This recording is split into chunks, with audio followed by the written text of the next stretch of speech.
சட்டப்பேரவையில் கொண்டுவரப்பட்ட நம்பிக்கையில்லா தீர்மானம் தோல்வியடைந்த நிலையில் சபாநாயகர் இருக்கையில் அப்பாவு மீண்டும் அமர்ந்தார்.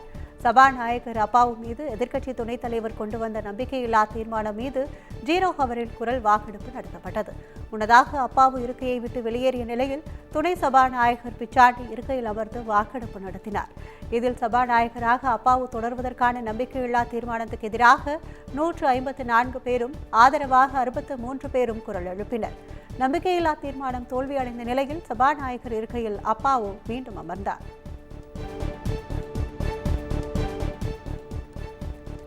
மொழிக் கொள்கையில் உறுதியை காட்டுவதற்காக அடையாளத்தை போட வேண்டிய அவசியமில்லை என பாமக நிறுவனர் ராமதாஸ் தெரிவித்துள்ளார். இது தொடர்பாக அவர் வெளியிட்டுள்ள அறிக்கையில், தமிழ்நாடு அரசின் புதிய முன்னெடுப்பு என்ற நடவடிக்கையால் அன்னை தமிழுக்கு எந்த நன்மையும் செய்ய முடியாது என குறிப்பிட்டுள்ளார்.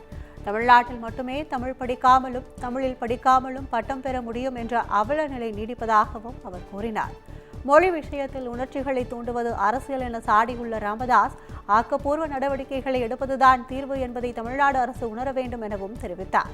பள்ளி இறுதி வகுப்பு வரை தமிழை பயிற்று மொழியாக நடப்பு சட்டப்பேரவை கூட்டத்தொடரில் சட்டம் இயற்ற வேண்டும் என அவர் வலியுறுத்தியுள்ளார். மானிய கோரிக்கையின் போது செங்கோட்டையனுக்கு பிடித்தது போலவே பதில் கூறுகிறேன் என அமைச்சர் ஏவ வேலு தெரிவித்துள்ளார்.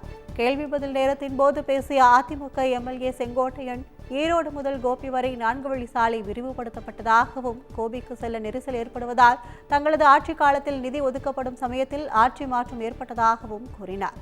தொடர்ந்து அமைச்சரிடம் கேட்டபோது பணிகள் மேற்கொள்ளப்படும் என உறுதியளித்தும் நிறைவேற்றப்படவில்லை என தெரிவித்தார். இதற்கு பதிலளித்த அமைச்சர் ஏவ வேலு, கோபியில் மக்கள் நடமாட்டம் அதிகம் உள்ளது உண்மைதான் எனவும், இது தொடர்பான மானிய கோரிக்கையின் போது செங்கோட்டையனுக்கு பிடித்தது போலவே பதில் கூறுகிறேன் எனவும் குறிப்பிட்டார். தமிழ்நாடு அமைச்சர்கள் பெரிய கருப்பன், சிவசங்கரன் மீதான வழக்குகளை ரத்து செய்து சென்னை உயர்நீதிமன்றம் உத்தரவிட்டுள்ளது.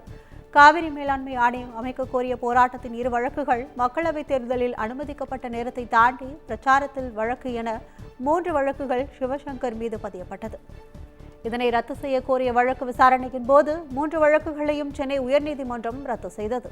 2021ஆம் ஆண்டு சட்டப்பேரவைத் தேர்தலின் போது விதிகளை மீறியதாக பதியப்பட்ட வழக்கை ரத்து செய்ய கோரி பெரிய கருப்பனின் மனுவும் விசாரணைக்கு வந்தது. தொடர்ந்து வழக்கு ரத்து செய்யப்படுவதாக நீதிபதி ஜி.கே. இளந்திரையன் அறிவித்தார். சட்டப்பேரவையில் பட்ஜெட் மீதான விவாதத்தின் போது எடப்பாடி பழனிசாமிக்கு ஆதரவாக ஓ. பன்னீர்செல்வமும் அமைச்சர் தங்கம் தென்னரசுவிடம் கேள்வி எழுப்பினார். நிதி மேலாண்மை குழு அமைத்து கடனை குறைப்போம் என்றீர்கள், ஆனால் நேர்மாறாக கடன் அதிகரித்துள்ளது. அந்த குழு ஏதாவது அறிக்கை கொடுத்ததா? அதன்படி நடவடிக்கை எடுத்தீர்களா என்று எதிர்க்கட்சித் தலைவர் எடப்பாடி பழனிசாமி தங்கம் தென்னரசுவை நோக்கி கேள்வி எழுப்பினார். மேலும் மது வருவாய் அதிகரித்தும் கடன் அதிகரித்துள்ளதாகவும், அதிமுக ஆட்சியின் போது இன்றைய முதலமைச்சர் நாங்கள் தமிழக மக்களை கடனாளியாக்கிவிட்டதாக கூறினார். அதையே தான் இன்று நாங்கள் கேட்கிறோம் என்றும் தெரிவித்தார். அப்போது எழுந்த ஓ. பன்னீர்செல்வம், எடப்பாடி பழனிசாமிக்கு ஆதரவாக கடனை மூலதன செலவுதான் செய்ய வேண்டும், அந்த நியதியை நீங்கள் கடைபிடித்தீர்களா என்று தங்கம் தென்னரசுவை நோக்கி கேள்வி எழுப்பினார்.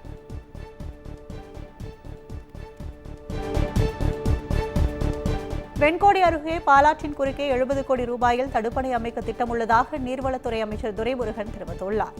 சட்டப்பேரவையில் நடைபெற்ற வினாக்கள் விடைகள் நேரத்தில் வெண்கோடி அருகே தடுப்பணை தொடர்பாக கேள்வி எழுப்பப்பட்டது. இதற்கு பதிலளித்த அமைச்சர் துரைமுருகன், தடுப்பணை கட்ட வேண்டியது அவசியம்தான் எனவும், 1600 மீட்டர் நீளத்தில் 70 கோடி ரூபாயில் திட்டம் உள்ளதாகவும் கூறினார். தடுப்பணை கட்டினால் 12 கிராம ஆழ்துளை கிணறுகளின் நீர்மட்டம் உயரும் என தெரிவித்த அவர், இதனால் 2400 ஏக்கர் விவசாய நிலம் பயனடையும் எனவும் குறிப்பிட்டார்.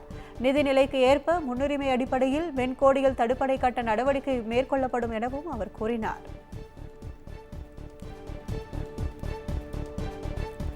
கன்னியாகுமரி மாவட்டம் அஞ்சு கிராமத்தில் நகைக்கடையின் ஷட்டரை உடைத்து 55 சவரன் நகை, 15 கிலோ வெள்ளிப் பொருட்கள் கொள்ளையடித்த மர்ம நபர்களை போலீசார் தேடி வருகின்றனர்.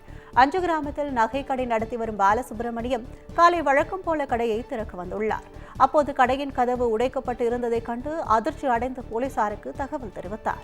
இதனைத் தொடர்ந்து சம்பவ இடத்திற்கு வந்த போலீசார் விசாரணை செய்ததில் 55 சவரன் நகை, 15 கிலோ வெள்ளிப் பொருட்கள் கொள்ளை போனது தெரியவந்தது. இதுகுறித்து வழக்கு பதிவு செய்த போலீசார் கைரேகை நிபுணர்கள் மூலம் தடயங்களை சேகரித்தனர்.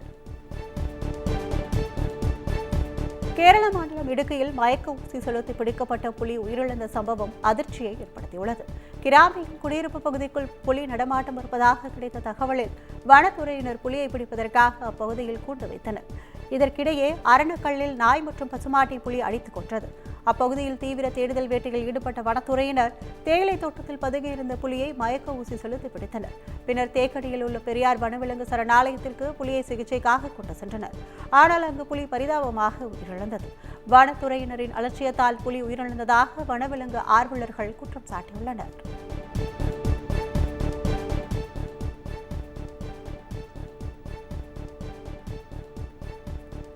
புதுச்சேரி சட்டப்பேரவையில் பெண் சட்டமன்ற உறுப்பினர் இருக்கை மீது ஏறி நின்று வாக்குவாதத்தில் ஈடுபட்டதால் பரபரப்பு ஏற்பட்டது. கேள்வி நேரத்தின் போது பெண் சட்டமன்ற உறுப்பினர் சந்திர பிரியங்கா புதிய கல்விக் கொள்கை தொடர்பாக எழுப்பிய கேள்விக்கு அமைச்சர் நமச்சிவாயம் பதிலளித்தார். மீண்டும் சந்திர பிரியங்கா கேள்வி எழுப்ப முற்பட்ட போது திமுக மற்றும் காங்கிரஸ் சட்டமன்ற உறுப்பினர்கள் பேசவிடாமல் கடும் வாக்குவாதத்தில் ஈடுபட்டனர். இதனால் ஆவேசமடைந்த சந்திர பிரியங்கா, பெண்களுக்கு எல்லா உரிமையும் கொடுத்து விட்டதாக கூறுகிறீர்கள், ஆனால் என்னை பேசக்கூட அனுமதிக்க மறுக்கிறீர்கள், இது எவ்விதத்தில் நியாயம் என்று கேள்வி எழுப்பியவர் தனது இருக்கை மீது ஏறி நின்று வாக்குவாதம் செய்ததால் பரபரப்பு ஏற்பட்டது.